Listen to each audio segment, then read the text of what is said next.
Tinapay mula sa langit. A daily morning devotion with CRC Fam.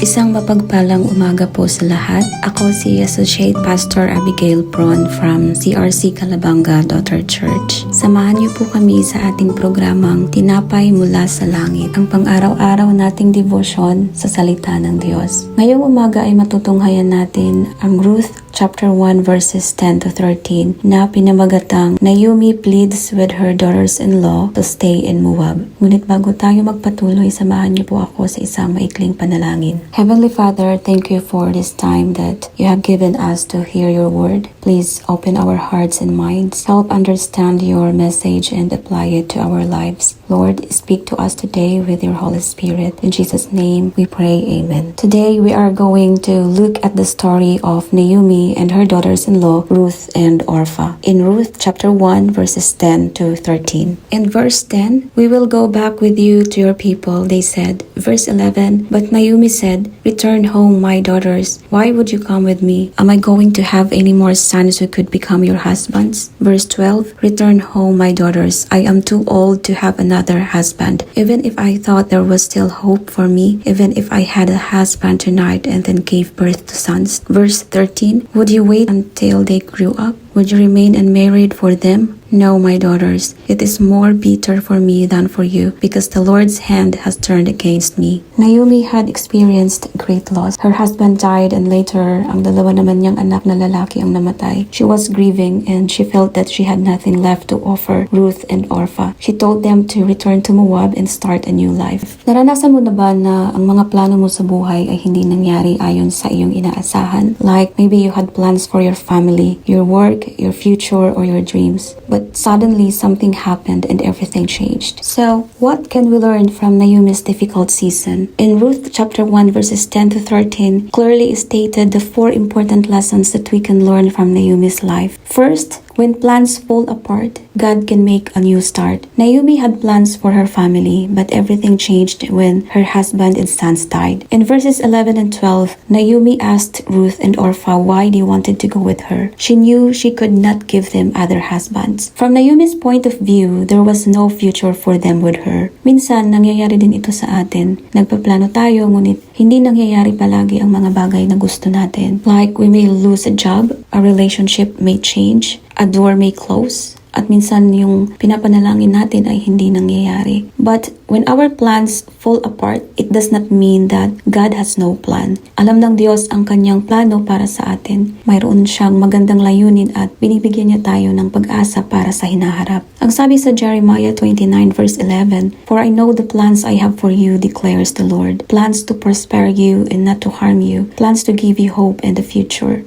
Our plan may end, but God's plan can still begin. Kaya kahit magbago man ang lahat sa buhay natin, kahit anuman ang mangyari, magpatuloy lang tayo sa pagtitiwala sa Diyos at panghawakan ng kanyang mga pangako. Pangalawa, when pain clouds our sight, we may lose hope in the night. Sa kwento ni Naomi, she was deeply hurt. In verse 13, she said that her situation was bitter. She was grieving because she had lost the people she loved. And because of her pain, Naomi could only see what she had lost and what she could no longer give Ruth and Orpah. Minsan, katulad din tayo ni Naomi. When we are hurting, we may say, wala nang pag-asa. It's because when we have a problem, sometimes that problem becomes the only thing we can see. But God can see what we cannot see. Pain may cloud our sight, but God is still our light. Kaya huwag nating hayaang ang ating paghihirap at sakit na nararanasan ay magpapaniwala sa atin na nakalimutan na tayo ng Diyos. Dahil ang sabi sa Psalms 119 verse 105, your word is a lamp for my feet, a light on my path. It reminds us that God's word is our lamp and our light. Even when we cannot see what is ahead, God can. Amen. Praise God. Pangatlo, through faithful hearts, God's hope imparts. Kahit gusto ni Naomi na bumalik si Ruth at Orpah sa Moab, pinili ni Ruth na manatili kasama ni Noemi. Ruth's faithfulness became an important part of God's plan. This reminds us that God can use faithful people to bring hope during difficult times. Sometimes God sends someone to encourage us, pray for us, help us, or simply stay beside us. At minsan tayo ang taong gustong gamitin ng Diyos para magbigay ng pag-asa sa iba. A simple word, a prayer, or an act of kindness can make a big difference. Ang sabi sa ikalawang Korinto, 1:4, Filipino Standard Version, inaaliw niya tayo sa lahat ng ating paghihirap upang maaliw natin ang nasa anumang paghihirap sa pamamagitan ng kaaliwang tinanggap natin mula sa Diyos. So, let us be faithful to God and faithful in caring for others. At pang-apat, from bitter to blessed, God can rewrite the rest. At this point in the story, Naomi could only see bitterness. Pero hindi dito nagtapos ang kwento ni Noemi. God was already working even when Naomi could not see it. Sa pamamagitan ni Ruth, ibinalik ng Diyos ang pag-asa at kagalakan sa buhay ni Noemi. Si Ruth ay naging bahagi ng angkan na pinagmulan ni Haring David at makalipas ang maraming henerasyon ni Jesucristo. Naomi's bitter season was not her final chapter. The same is true for us. Ganon din sa atin.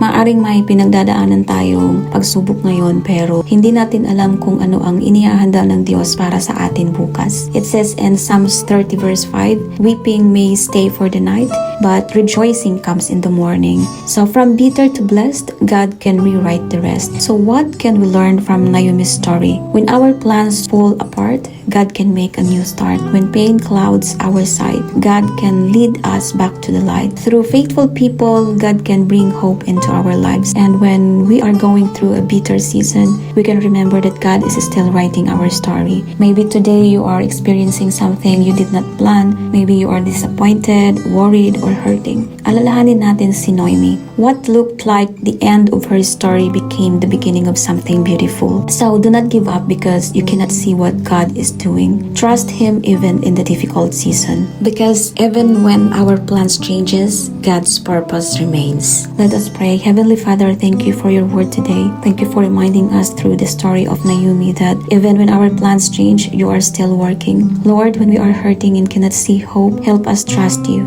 Give us strength during difficult seasons. Please use faithful people to encourage those who are hurting and help us also become people who bring hope to others. Lord, turn our difficult and bitter seasons into beautiful testimonies for your glory. We surrender our plans, our problems, and our future to you alone. In Jesus' name we pray. Amen. Maraming salamat po sa pakikibahagi sa ating programa. Lagi po nating pagnilayan ang salita ng Diyos mula sa ating puso dahil lubos ang magiging kaunawaan natin dito. Muli po ninyo kaming samahan bukas alas 5 ng umaga dito sa programang Tinapay Mula sa Langit. Malaya po ninyong ibahagi ang video na ito upang mapagpala rin ng iba ng salita ng Diyos. Pagpalain po tayong lahat ng ating Panginoon. Mapagpalang umaga sa bawat isa hanggang sa muli. God bless us all.